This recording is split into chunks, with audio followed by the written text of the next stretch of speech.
जय हिंद। भारत में निर्माणाधीन इमारत और ब्रिज गिरने का सिलसिला कोई नई बात नहीं है, लेकिन ऐसे मामलों में जो जांच में गड़बड़ी की जाती है और इससे सरकारी खजाने को जो नुकसान पहुंचाया जाता है, यह सबसे बड़े देश के लिए चिंता का विषय होना चाहिए, क्योंकि इसमें आम नागरिकों का पैसा लगाया जाता है। हाल ही में बिहार में भागलपुर और खगड़िया को जोड़ने वाला गंगा नदी के ऊपर निर्माणाधीन ब्रिज के गिरने का मामला सामने आया है।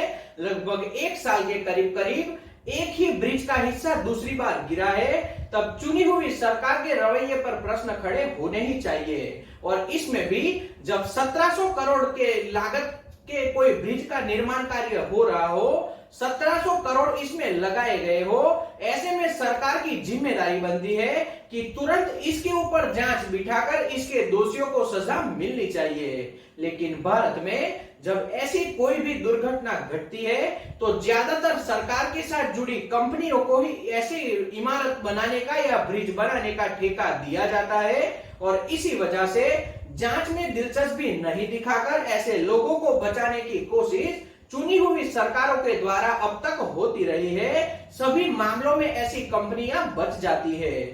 जब बिहार में भागलपुर और खगड़िया को जोड़ने वाला ब्रिज का एक हिस्सा ढह गया, ऐसे में आनंद फानन में बिहार के उप मुख्यमंत्री तेजस्वी यादव और सड़क निर्माण विभाग के अतिरिक्त मुख्य सचिव प्रत्यय अमृत ने एक प्रेस कॉन्फ्रेंस करके अपनी बात रखी। अगर बिहार सरकार के उप मुख्यमंत्री तेजस्वी यादव और बिहार के मुख्य सचिव प्रत्यय अमृत की बात हम सही माने, तो उनका यही कहना है कि इस निर्माणाधीन ब्रिज के स्ट्रक्चर में बहुत खामियां पाई गई थी और इसी वजह से इसकी जांच करने के लिए आदेश पारित कर दिए गए थे। यानी कि सरकार ने पहले से ही इसके लिए आदेश पारित किए थे, लेकिन जांच रिपोर्ट का अंतिम निर्णय आना अभी बाकी था। और इससे अतिरिक्त बिहार के सड़क निर्माण विभाग के अतिरिक्त मुख्य सचिव प्रत्यय अमृत का यह भी कहना था कि पिछले साल आंधी में इसी ब्रिज का एक हिस्सा ढह गया था और इससे सबसे ज्यादा विरोध विपक्ष में बैठे तेजस्वी यादव ने ही उस वक्त इसका विरोध किया था। और जब उनकी सरकार सत्ता में आई तो तत्काल प्रभाव से इस ब्रिज से जुड़े जांच के आदेश दे दिए गए थे और इससे अतिरिक्त इस विषय से जुड़े एक्सपर्ट की राय भी सरकार के द्वारा मंगवाई गई थी। तेजस्वी यादव का यह भी कहना है कि इस ब्रिज से जुड़ा कोई भी जोखिम लेना हम नहीं चाहते थे और इसी को देखते हुए हमने इस निर्माणाधीन ब्रिज का कुछ हिस्सा गिराने का फैसला लिया और इसी के चलते रविवार को इस पुल के थोड़े हिस्से को प्राथमिकता देते हुए सरकार के निर्णय पर ही गिराया गया। यानी सरकार का यह स्पष्ट मानना है कि यह निर्माणाधीन ब्रिज गिरा नहीं है, बल्कि उसका कुछ हिस्सा सरकार के द्वारा आदेश देकर गिराया गया है।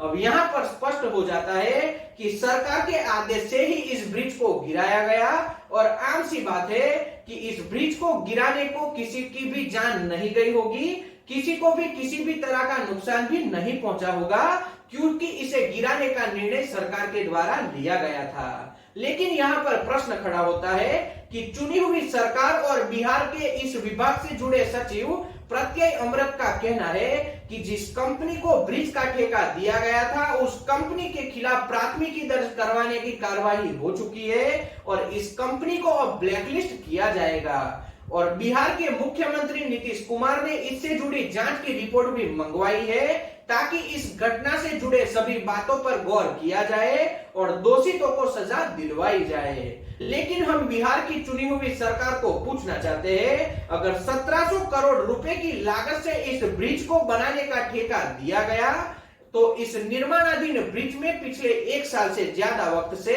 दिक्कतें दिखाई दी, तो इसे इतने टाइम के बाद ढहाने का निर्णय सरकार के द्वारा क्यों लिया गया? बल्कि यह निर्णय तो तत्काल प्रभाव से सरकार को लेना चाहिए था। और अगर ब्रिज के निर्माण कार्य में खामियां पाई गई तो इसके लिए सरकारी खजाने से जो 1700 करोड़ रुपए का खर्च हुआ है वह किन किन व्यक्तियों से वसूला जाएगा?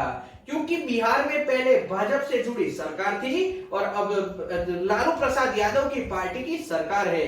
क्योंकि कभी कभी कोई भी सरकारी इमारत या किसी भी ब्रिज के निर्माण कार्य के लिए ठेका दिया जाता है और उसमें अगर खामियां पाई जाती है तो जिस कंपनी को ठेका दिया जाता है उस कंपनी से यह पूरे पैसे वसूले जाने चाहिए।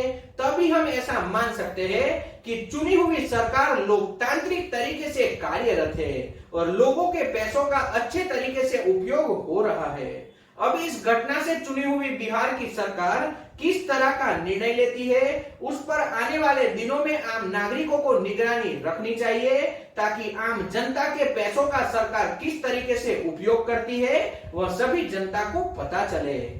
अब हम वर्ष 2000 से वर्ष 2023 तक भारत में कितने ब्रिज गिरे और इसमें कितने लोगों ने अपनी जान गंवाई उससे जोड़ा थोड़ा विश्लेषण करते हैं। वर्ष 2000 से 2023 में भारत में अलग अलग जगह पर 22 के करीब ब्रिज गिरे, जिसमें 499 के करीब लोगों ने अपनी जान गंवाई। तो एक तरीके से ऐसे हादसों में किसी भी तरह की राजनीति नहीं होनी चाहिए, लेकिन किसी भी राज्य में और केंद्र में जो भी सरकार चुनाव जीतकर सत्ता में आती है वह हर वक्त हर माहौल में राजनीति करने से पीछे नहीं रहती और इसी वजह से जिन लोगों को ऐसी दुर्घटना में अपनी जान चली जाती है उनको किसी भी तरह का न्याय सरकार की ओर से नहीं दिलवाया जाता। सरकार की तिजोरी में जो लोगों के पैसे हैं वह कंपनियां खा जाती है और निर्माण कार्य में जो घपला किया जाता है, करप्शन होता है, उन सभी लोगों को एक तरीके से सरकार की ओर से क्लीन चिट दे दी जाती है।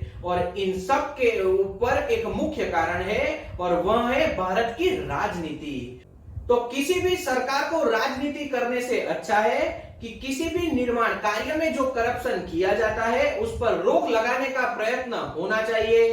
आम नागरिकों की जान की वैल्यू होनी चाहिए। जिस तरह से किसी भी दुर्घटना में 5 लाख और 10 लाख रुपए देकर सरकार अपना पल्ला झाड़ लेती है, उसकी जगह पर निष्पक्ष तरीके से जांच करनी चाहिए, जनता को न्याय दिलवाने का कार्य होना चाहिए और सरकार की जो भी मिलीभगत होती है उसमें सरकार को दोषी ठहराते हुए अपना इस्तीफा पब्लिक को सौंपना चाहिए।